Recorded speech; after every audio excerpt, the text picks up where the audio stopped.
Hi friends, welcome to Sujatha ప్రజల cooker. నేను మీ సుజాత. ఈరోజు మన రెసిపీ వచ్చేసి ఉగాది స్పెషల్గా నేతి బొబ్బట్లను మృదువుగా మరింత కమ్మగా చేసే ఒక సింపుల్ ప్రాసెస్ని ఈ వీడియోలో మీతో షేర్ చేసుకోవాలనుకుంటున్నానండి. ఇలా చేస్తే బొబ్బట్లు చేయటం చాలా ఈజీగా అయిపోతాయి, అలాగే రుచి కూడా చాలా బాగా పర్ఫెక్ట్గా వస్తాయి.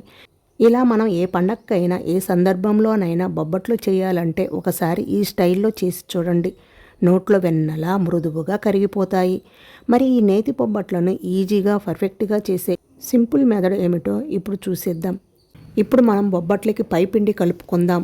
ఒక గిన్నెలోకి 1 కప్పు గోధుమ పిండి వేసుకోవాలి. ఇప్పుడు ఇందులోకి చిటికెడు సాల్ట్ వేసుకోవాలి. ఎక్కువ వేసుకోవద్దు, చిటికెడు వేసుకోండి. అలాగే కొంచెం పసుపు, మీరు పసుపు వద్దనుకుంటే స్కిప్ చేయవచ్చు. ఇప్పుడు ఇందులోకి 1 టేబుల్ స్పూన్ దాకా నూనె వేసుకోండి. నూనె వేసి ఈ నూనె పిండికి బాగా పట్టేలాగా కలుపుకోవాలి. ఇలా రబ్ చేస్తూ ముందు పిండిని మొత్తం బాగా కలుపుకుంటే మనకి బొబ్బట్లు బాగా మృదువుగా వస్తాయి. అంటే మనం ఇలా ముద్ద కలిపితే ముద్దలాగా రావాలి. ఇలా కలుపుకున్న తర్వాత కొంచెం కొంచెం నీళ్లు పోసుకుంటూ పిండిని కొంచెం జిగురుగా అంటే స్టిక్కీగా ఉండేలాగా కలుపుకోవాలి. చూడండి, ఈ విధంగా కొంచెం పలుచగా ఉండాలి. మరీ పలుచగా కాదు, అలాగని మరీ చపాతీ పిండిలాగా కాకుండా ఈ విధంగా కలుపుకోవాలి. కొంచెం స్టిక్కీలాగా ఉండే విధంగా కలుపుకోవాలి. ఇప్పుడు ఇందులోకి మరొక టేబుల్ స్పూన్ ఆయిల్ లేదా నెయ్యి వేసుకొని ఈ నూనె పిండిలో బాగా కలిసిపోయేలాగా మర్దన చేస్తూ కలుపుకోవాలి.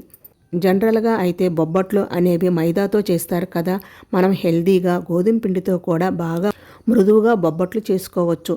చూడండి, నూనె అంతా కూడా పిండిలో వెళ్ళిపోయింది కదా. చివరిగా 1 టేబుల్ స్పూన్ నూనెను వేసుకొని పిండికంతా నూనెను పట్టించాలి.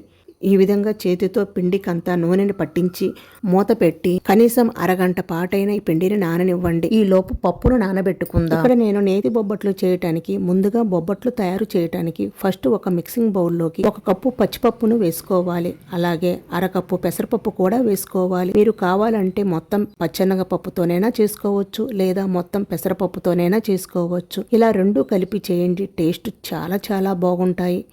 ఒక్కసారి ట్రై చేయండి. 2 కలిపి 1.5 కప్పులు వేసుకొని తగినన్ని నీళ్లు పోసి 2 సార్లు బాగా కడిగి మళ్ళీ నీళ్లు పోసి 2 లేదా 3 గంటల పాటు నాననివ్వండి.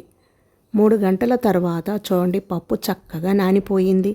ఇలా 1 పప్పు తీసుకొని తుంచితే తునిగిపోతుంది కదా, ఇలా నానాలి. ఇలా నానిన ఈ పచ్చెనగపప్పు అండ్ పెసరపప్పుని వాటర్ వంపేసి ఇలా కుక్కర్లో తీసుకొని కుక్కర్లో వేసుకోండి. ఇలా శనగపప్పు వేసుకున్న తర్వాత దీంట్లో పప్పు మునిగే అంతవరకు వాటర్ పోసి కుక్కర్కి మూత పెట్టేసి కుక్కర్ని స్టవ్ పై పెట్టుకొని మీడియం ఫ్లేమ్లో పెట్టుకొని ఒక 3 విజిల్స్ రానివ్వండి. ఇప్పుడు 3 విజిల్స్ వచ్చి ప్రెజర్ మొత్తం పోయిన తర్వాత తీసి చూస్తే పప్పు బాగా ఉడికిపోయింది కదా. ఇలా ఉడికిన తర్వాత వాటర్ ఉంటే ఇలా స్ట్రైనర్ తీసుకొని దీంట్లో వడకట్టేసుకోండి. నాకు ఇక్కడ వాటర్ ఏమీ రాలేదండి. నేను పప్పు మునిగే అంతవరకు పోసాను కాబట్టి ఇక్కడ వాటర్ ఏమీ నాకు రాలేదు. వాటర్ మొత్తం కిందకు వచ్చేస్తుంది. ఇలా స్ట్రైనర్లో వేసుకున్న పప్పుని కొంచెం ఆరనివ్వండి. ఆరిన తర్వాత ప్రిపేర్ చేసుకోవాలి. ఈ పప్పు కాస్త ఆరిన తర్వాత మిక్సీ జార్లో వేసుకొని మెత్తగానైనా చేసుకోండి, లేదా ఇలా పప్పు మెత్తగా మెదిపి తీసుకున్నా పర్వాలేదు. మీకు ఈ పప్పు మెత్తగా కావాలంటే మిక్సీ జార్లో వేసుకోండి, లేదా ఇలా మ్యాష్ చేసుకొనైనా పప్పు మెత్తగా వస్తుంది. ఇప్పుడు ఈ మిశ్రమాన్ని ఒక ప్యాన్లో వేసుకొని తర్వాత బెల్లం 1.5 కప్పు బెల్లం వేసుకోండి.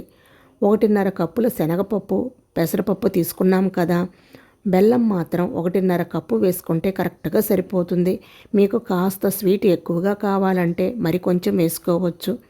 దీంట్లోనే 1 టేబుల్ స్పూన్ యాలకుల పొడిని కూడా వేసుకొని ఫ్లేమ్ని సిమ్లో పెట్టుకొని కంటిన్యూషన్గా కలుపుతూ ఉడికించండి. ఇలా కలుపుతూ ఉన్నారంటే బెల్లం మొత్తం కరిగిపోయి కాస్త లూజుగా అవుతుంది. తర్వాత గట్టి పడుతూ వస్తుంది. ఫ్లేమ్ని మాత్రం సిమ్లోనే పెట్టుకోండి, లేకపోతే అడుగున మాడినట్లు వచ్చేస్తుంది. ఇప్పుడు చూడండి, 10 నిమిషాలు సిమ్లో కలుపుతూ ఉంటే ఈ విధంగా కాస్త గట్టిగా వచ్చేస్తుంది కదా. ఇలా వచ్చిన తర్వాత 1 టేబుల్ స్పూన్ నెయ్యి వేసి స్టవ్ ఆఫ్ చేసుకొని దీన్ని మొత్తాన్ని ఇలా ప్యాన్కి చుట్టుపక్కల వచ్చేటట్లు ఈ విధంగా స్ప్రెడ్ చేయండి.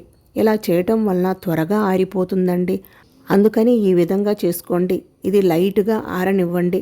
వేడి మీదనే మనం ముద్దలు చేసుకోలేము కాబట్టి లైట్గా ఆరిన తర్వాత ముద్దలు చేద్దాం. ఇప్పుడు కాస్త ఆరిన తర్వాత ఈ విధంగా గరిటెతోటి తీసుకొని మొత్తం ఒక దగ్గరికి వచ్చేటట్లు చేసుకోండి.